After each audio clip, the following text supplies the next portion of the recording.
Hey guys, what's going on? Coming at you with an update on the 79 CJ7 project.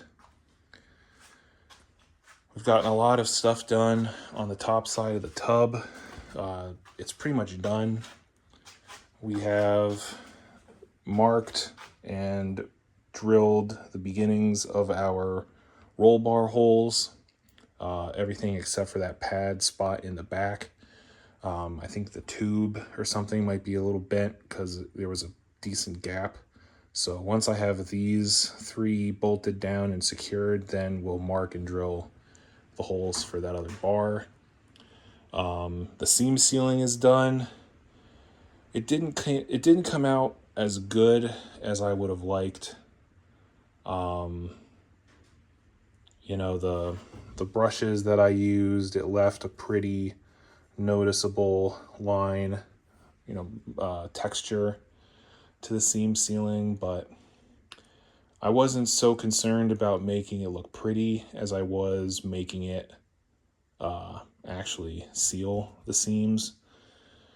Now, I'm sure Jeep didn't put this much seam sealing. I think I remember from my brother's YJ, like down here wasn't seam sealed, or if it was like really thin. If I had to go back, I would have just used my finger, gone with a really thin bead and then just used my finger to smooth it out. I did that on that back lip right there, and it came out really good. All these other areas I used a brush, and it definitely did not go on as nice as I would have wanted, but as long as the seams are sealed, I guess. It does change my initial plan. I was going to just do the bed liner on the floor, but now I think I'm also going to bed line the wheel arches. I'll probably leave these painted because I'm definitely going to be painting these body color. So I'll probably fog all that with paint and then do the bed liner after. So yeah, other than that, the tub's done. Just need to, take it off the frame and flip it over, do all the seam sealing underneath and everything, but that can wait for a little bit. I am missing my tailgate support strap brackets, so I have to get those and weld them on. They sell them, they're like $30. So I'll have to get them and throw them on before we actually go and flip the tub over. But once the tub is flipped, then we can handle our frame repair sections and get the frame good to go, get it painted. In the meantime, I did clean up and paint a bunch of stuff, which I'll show you in a minute. And I'm going through and redoing the heater box. I have our plate here, as well as the plastic body pieces of the actual heater box sprayed. This is like the Rust-Oleum semi-gloss black that I've been using. I would 100% recommend that you do not buy the big project size cans of Rust-Oleum. I had bought 3 cans of the big project size semi-gloss black, and 2 out of the 3 cans ran out of gas like a quarter of the way through the can.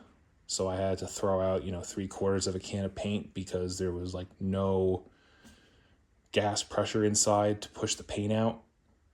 And then the 3rd can that I was actually able to almost use all the way up, the last quarter of the can, it was kind of like sputtering out gobs of paint which I haven't had with the other normal cans of Rust-Oleum, so I would definitely steer you away from the big project size cans.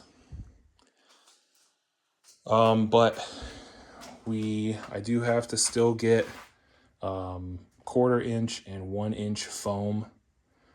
The 1/4 inch is going to be used for this flap right here. Change out the foam that's here, but definitely deteriorating. And then luckily this one is in good condition. The rubber on it is still really good. So I have to use that one. But I have this other heater box that I wound up not using.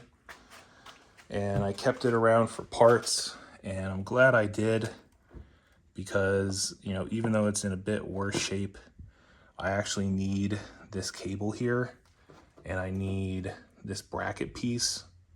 So definitely handy that I held on to it. And then again, you get some spare parts and stuff like that. I had debated going with, instead of using the spray cans, I debated using an air gun, but the problem is Rust-Oleum doesn't have this Maui blue color in a gallon bucket. So the closest color I could find was this safety blue, which I sprayed on, but I am going to stick with the Maui blue and just run with using the spray cans for 2 reasons. One, I really like the Maui blue, and going with the safety blue I think would match my brother's YJ a little too much. So I want to be a little bit different, and I like having that louder blue color. And then the second part is, this is all I have for my air setup. And so if I wanted to use the air gun, I'd have to buy like mixing buckets. I'd have to buy a regulator, a filter, a water separator, all this stuff to really make the air gun paint job perform well. And at that point, I'm going way over what the cost to buy like 12 spray paint cans would be. So yeah, so for now the project is moving along, piece by piece. Piece by piece. One thing is, I am not going to be running the factory spare tire mount. The reason being is I'm not sticking with the factory spare tire size. I am going to be putting, at least the 33s on, like it had when I bought the Jeep. And I don't feel like having the big 33 on the factory spare tire carrier is going to do me any favors. It'll probably make things just flex a lot, put a lot of strain on the aftermarket body sheet metal. So I decided to just hold off on it. I may buy a aftermarket rear bumper or something that has a spare tire carrier on the bumper and run it that way if I want to. But so it'll save me from having to drill the holes. One thing that surprised me was, even though this tub doesn't have any holes in the back, they had welded the support pieces for the spare tire carrier, at least up top. So normally that would be a bracket that would actually bolt to the floor. In this case, they made one and welded it in. And the same thing on the other side. There's a little rectangular piece of plate steel that just is held there by the two bolts coming through.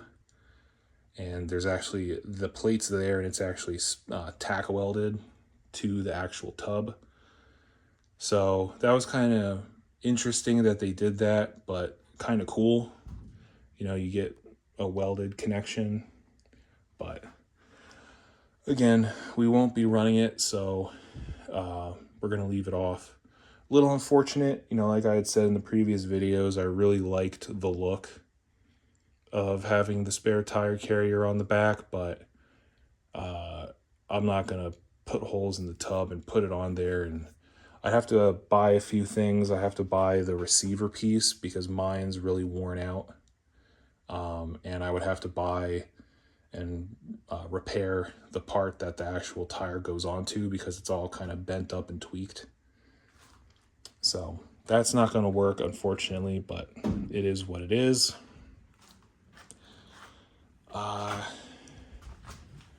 So we can go in here. Again, you know, progress isn't going super fast, but you know, one thing you can do is just, you know, take a little bit of time here and there and clean up some of the parts that you have, and that'll help, one, give you something to do, make you feel like you're making progress, but then also makes, you know, the old parts look like new parts. So in here you could see our heater box pieces. We also have the hood latch here.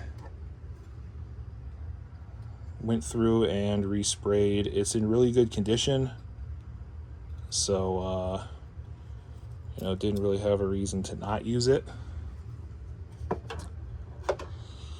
We have our tow hooks resprayed, and I cleaned up and resprayed the brake booster bracket, resprayed our column shift linkage. There are some things, some bushings that I have to go through and try and find and replace. And then, since you can see it, I did respray this, though being gloss black is what I sprayed all these metal pieces with, gloss black engine paint. This one didn't come out looking the best, but it is what it is.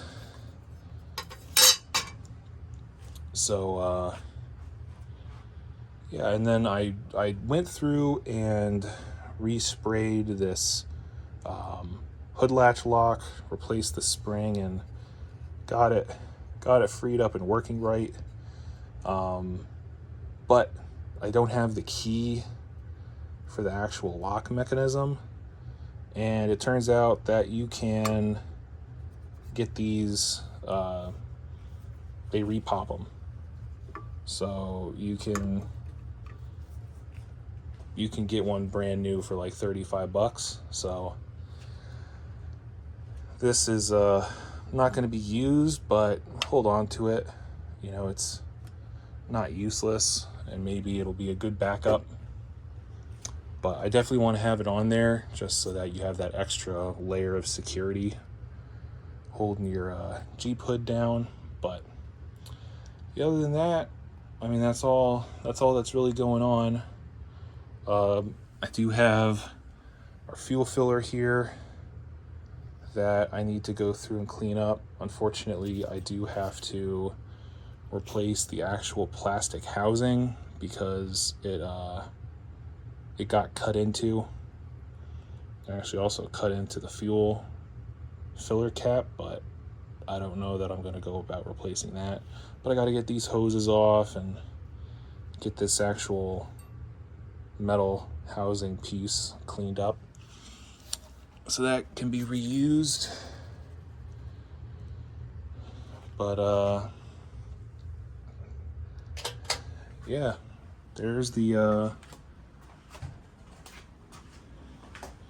pretty much all the progress on the Jeep. You know, like I said, it's just a little bit here and there. You know, I'm not right now I'm not dumping any money into this Jeep. It's not what I'm trying to do with it. So a little bit here, a little bit there, but like I said, I have plenty to do that does not require any money. You know, like I said, I already have the seam sealer. I already have the frame patches, so we've got things to do, but just need to have the time to do them. So there you go, guys, and I will bring you back once we have another update.